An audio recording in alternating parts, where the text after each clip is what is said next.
Welcome, restless souls, to Carman's Crypt. I'm Carman, keeper of forgotten tales and curator of nightmares. You've wandered into my domain, where each week I unearth a fresh horror from the depths of human imagination. In these darkened halls, stories wait like hungry shadows. Each tale we've collected whispers of terrors both ancient and new. From crumbling mansions where something skitters behind the walls, to that strange text message you received at 3 a.m. from a number that shouldn't exist. So gather close. The candles are lit, the shadows grow long, and the witching hour is upon us. Are you prepared to face what lurks in the darkest recesses of Carman's Crypt? Lock your doors, still your nerves, and remember, here, every fear comes to life. This is Carman's Crypt. Your sanctuary of scares awaits. The October wind carried the smell of rot through Snowbird Forest, though whether it came from the carpet of decaying leaves or something deeper in the earth, nobody could say for certain. Lucy pressed her jacket closer to her chest as she followed the hiking trail, her boots crunching through the amber and crimson foliage. The late afternoon sun filtered weakly through the skeletal branches overhead, casting everything in shades of rust and shadow. She shouldn't have come alone. That's what her roommate, Tamara, had said that morning. Coffee mug paused halfway to her lips, eyes narrowed with concern. But Lucy had laughed it off. She had grown up in these woods, spent her childhood building forts and chasing salamanders through the underbrush. What did she have to fear from a place she knew by heart? That was before she found the shoe.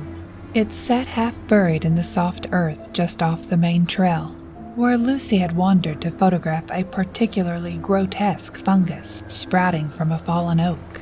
A sneaker, once white, now the color of old bone and streaked with mud that had dried to the consistency of clay. The laces were still tied in a careful double knot, the kind a parent might tie for a child. Lucy's breath caught in her throat. She pulled out her phone, fingers trembling, and snapped a photo before she could think better of it.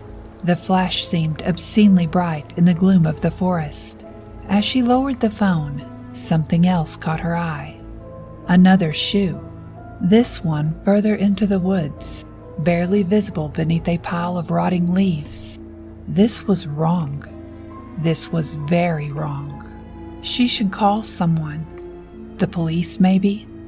But as she looked at her phone, she saw the familiar lack of signal bars. Of course. The forest had always been a dead zone for cell service. The trees too dense, the hollow too deep. She'd have to hike back to the trailhead, at least 20 minutes away.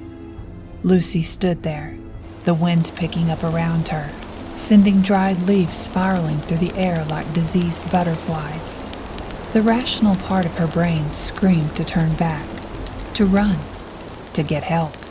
But there was another part, quieter and more insistent, that needed to know, needed to understand why there were shoes out here, arranged like breadcrumbs leading deeper into the darkening woods.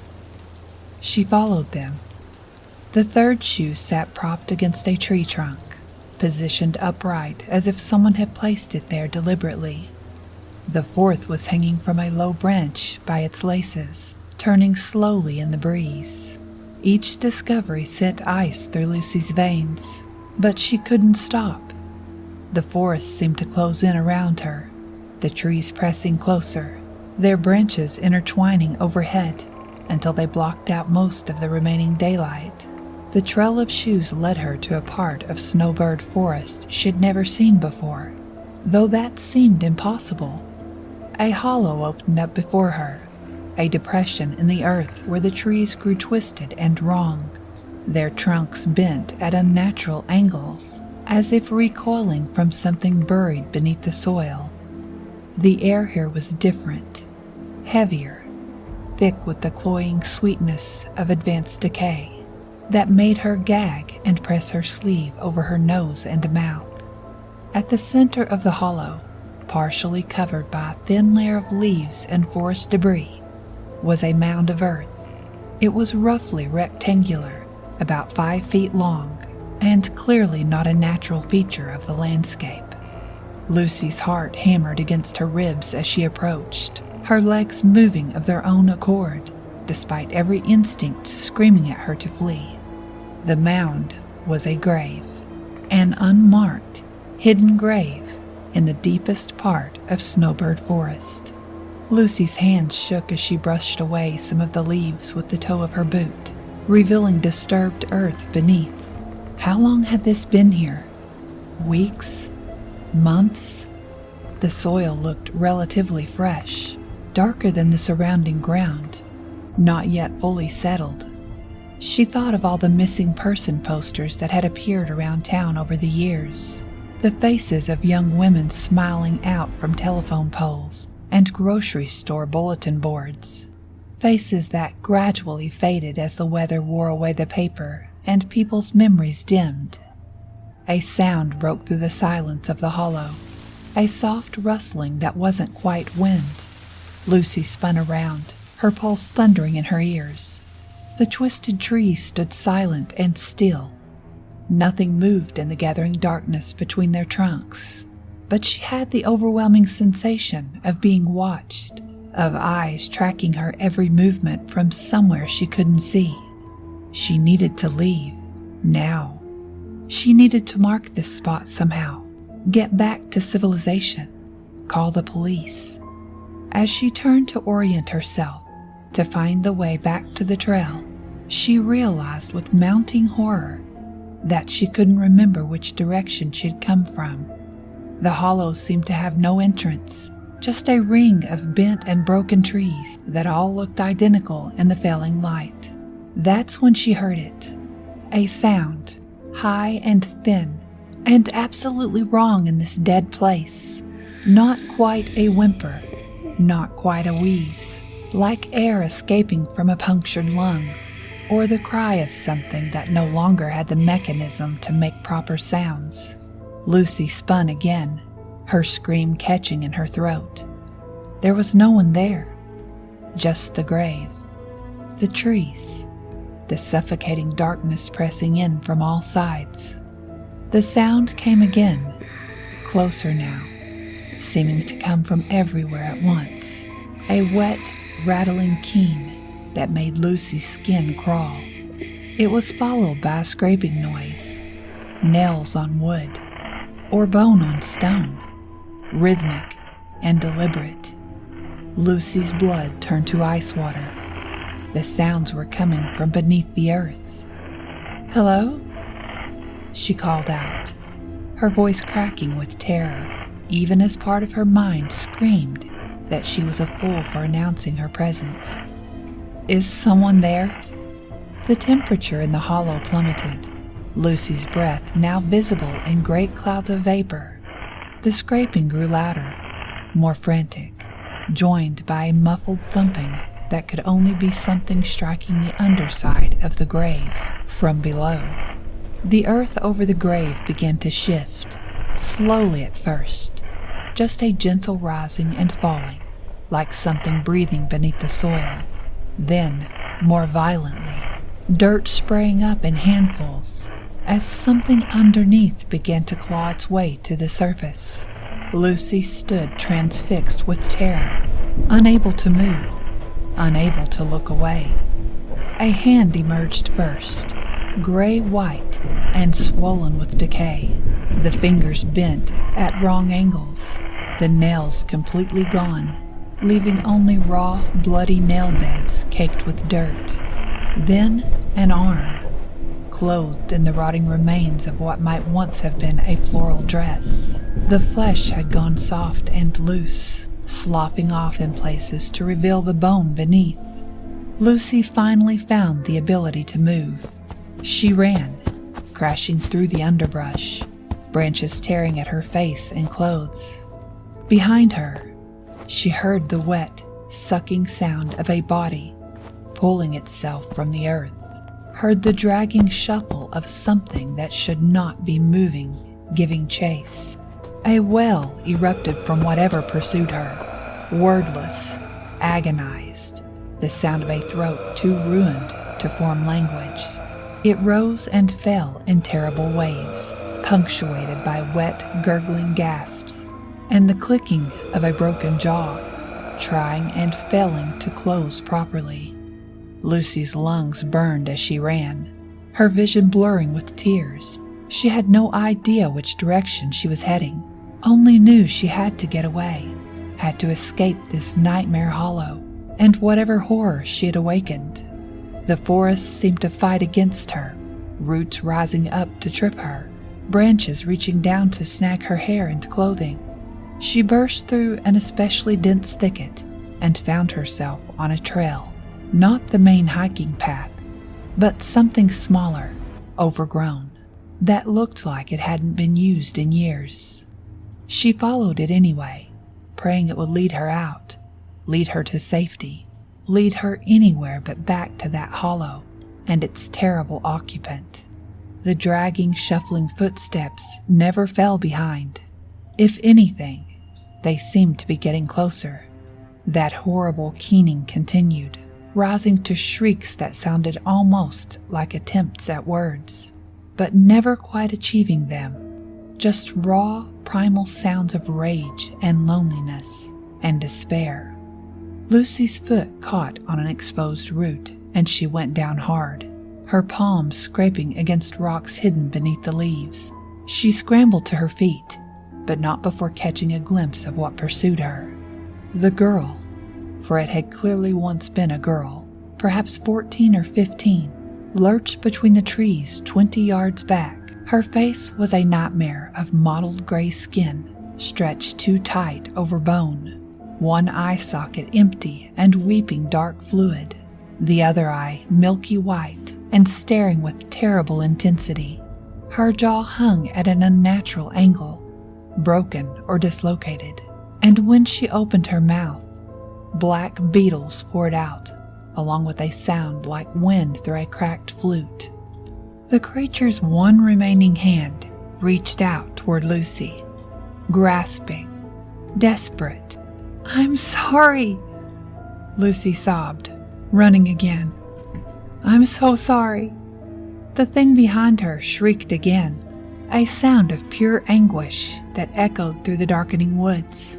The trail finally opened up ahead, and Lucy recognized where she was. Just a quarter mile from the main parking area. Civilization, safety, people. She put on a final burst of speed, her legs screaming in protest, her heart feeling like it might explode. She burst into the parking lot as full darkness fell, her car sitting alone under a sputtering streetlight.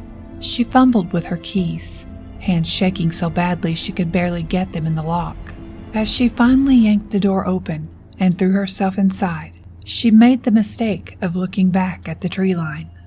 The dead girl stood there, just visible in the shadows at the edge of the forest, watching, waiting. Her mouth worked soundlessly, jaw clicking with each attempt to speak, but only that awful whistling wheeze emerged. Lucy drove home well above the speed limit, tears streaming down her face, checking the rearview mirror compulsively for any sign of pursuit. When she finally reached her apartment, she locked every door and window, pulled all the curtains, and sat shaking on her couch with every light in the place blazing. She should call the police, should tell someone. But how could she explain what she had seen? They'd think she was crazy. And more terrifying, what if that thing, that poor dead girl, followed her? What if her terror brought that horror into her home, into her life forever? Her phone buzzed with a text from Tamara. "How was the hike?" Lucy stared at the message for a long moment. Her fingers hovered over the keyboard, trying to decide what to say, how to explain. That's when she noticed the notification from her laptop app. New photo uploaded to cloud storage. She opened it with trembling hands. It was the picture she had taken of the first shoe. But that wasn't what made her blood freeze. In the background, barely visible in the blur of the forest, was a shape. A figure standing among the trees. Even in the low resolution of the zoom, she could make out the floral dress, the unnatural angle of the head, the hollow darkness of those eyes. The dead girl had been watching her from the very beginning. Another notification popped up. A new photo. Though Lucy hadn't taken one, her own face, pale and terrified, but standing directly behind her, clearly visible in the image, was the corpse, so close that its ruined mouth was nearly touching Lucy's ear. The photo's timestamp was from 3 seconds ago. Lucy's apartment suddenly felt very cold. The lights flickered once, twice, then steadied. From somewhere in the darkness beyond her living room, from the bedroom or the bathroom, or maybe just from the shadows themselves, came a sound like nails on wood, like someone or something scratching to be let in. And then, soft as a whisper, but unmistakable, the wet, rattling wheeze, the sound of lungs long past their function, trying to draw breath. Lucy turned slowly, dreading what she would see. The hallway behind her couch stretched into darkness, the light from the living room seeming to stop at an invisible barrier. And there, just at the edge of where the light died, stood the dead girl. She took one dragging step forward into the light, then another. That clicking broken jaw worked uselessly, and a low moan escaped, frustrated, desperate. The creature's remaining hand stretched out toward Lucy, trembling. Lucy pressed herself back against the couch, frozen with terror. "What do you want? Please, I don't understand." The dead girl lurched closer and closer until Lucy could smell her, that sickly sweet reek of decomposition. The creature's cold, wet fingers wrapped around Lucy's wrist, and the world exploded. Images flooded Lucy's mind, not her own.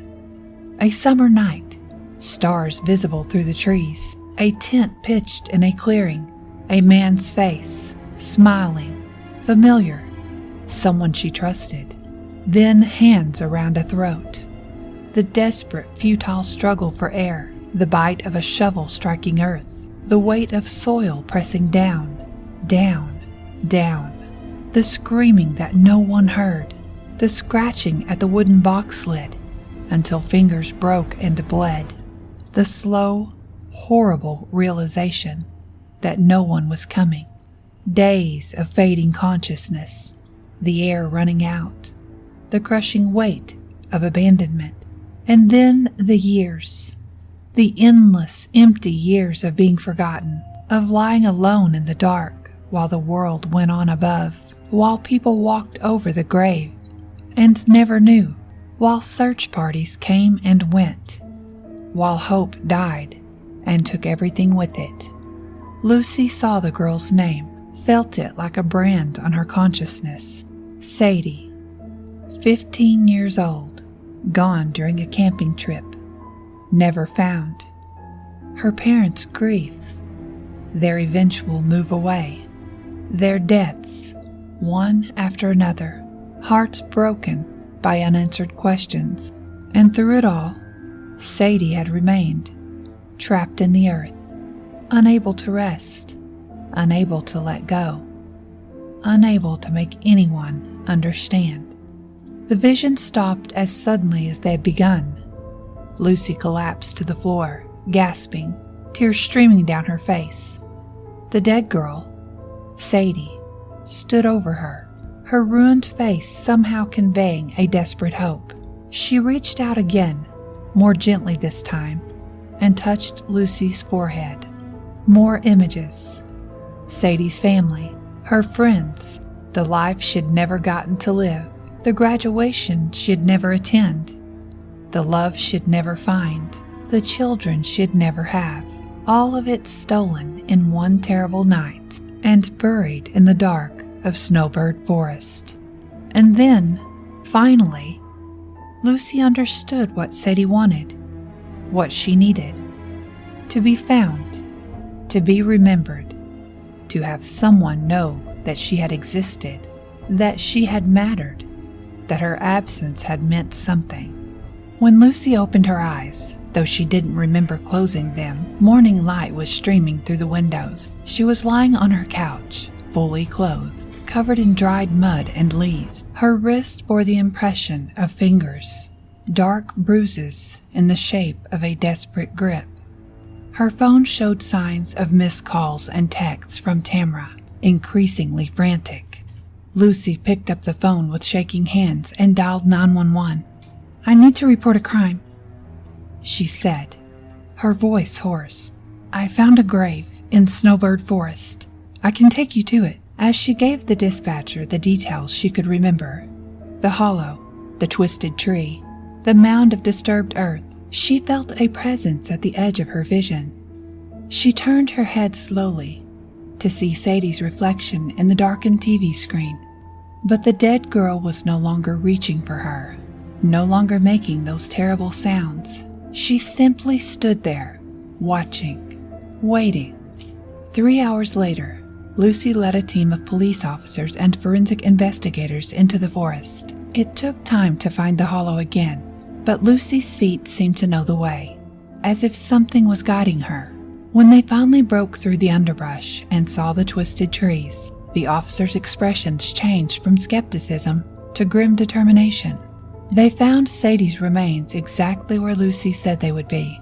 The floral dress, now just tatters, the bones small and delicate, arranged in a fetal position, and most damning of all, evidence of who had put her there. The man who had volunteered with the search parties, who'd been trusted, who had hidden his crimes so well for 15 years. As the forensic team carefully excavated the grave, Lucy stood at the edge of the hollow.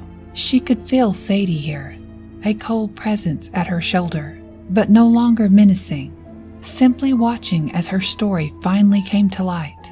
The last thing Lucy remembered clearly was the lead investigator asking her a question. Then the world tilted sideways, and everything went dark. She woke in a hospital bed, fluorescent lights burning her eyes. Tamara sat beside her, relief flooding her face. "Oh, thank God. You collapsed at the scene. They said it was shock and exhaustion." Lucy nodded slowly, accepting the water Tamara offered, but something felt wrong. The water tasted strange, too metallic and cold. The hospital room seemed unfamiliar in a way that went beyond simply being in a hospital. And when she looked at Tamara, really looked at her, the name felt like a costume she was trying on, rather than something that belonged.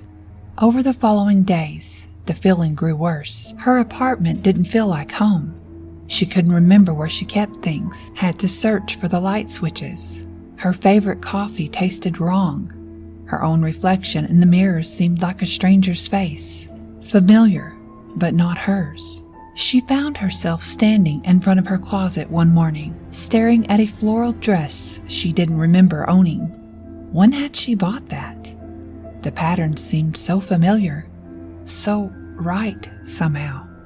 That night, she dreamed of darkness and crushing weight, of scratching at wood until her fingers broke, of screaming with no one to hear.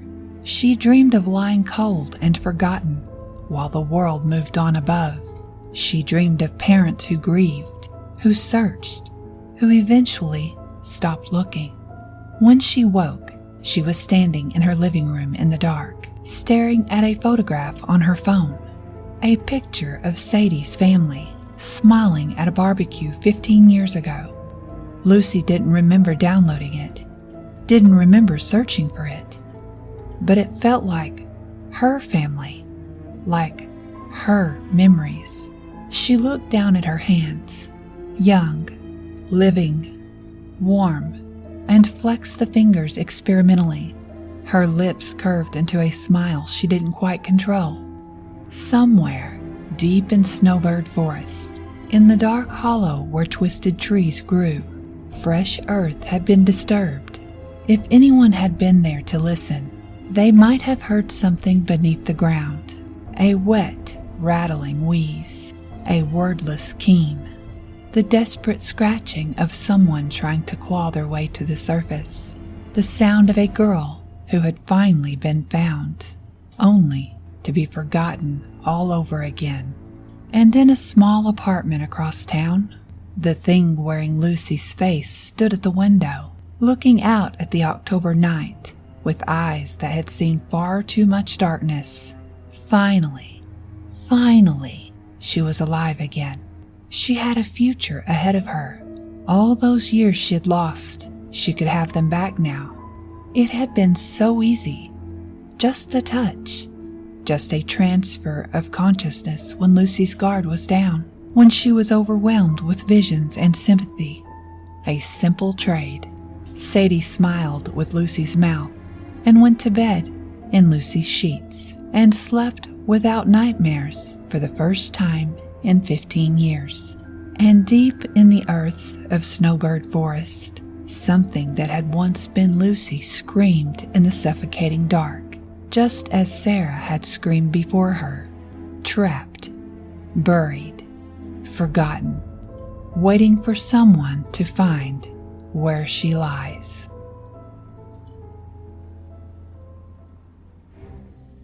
And so, dear listeners, we emerge from another dark corner of Carman's crypt. But remember, the horrors you've heard tonight are merely echoes of the terrors that await in the shadows of your own mind. If you enjoyed your stay in the crypt, why not invite a friend to join us next week? After all, fear is best when shared. Leave a review if you dare, or share your own tales of terror on my social media. Who knows, your nightmares might just become my next story.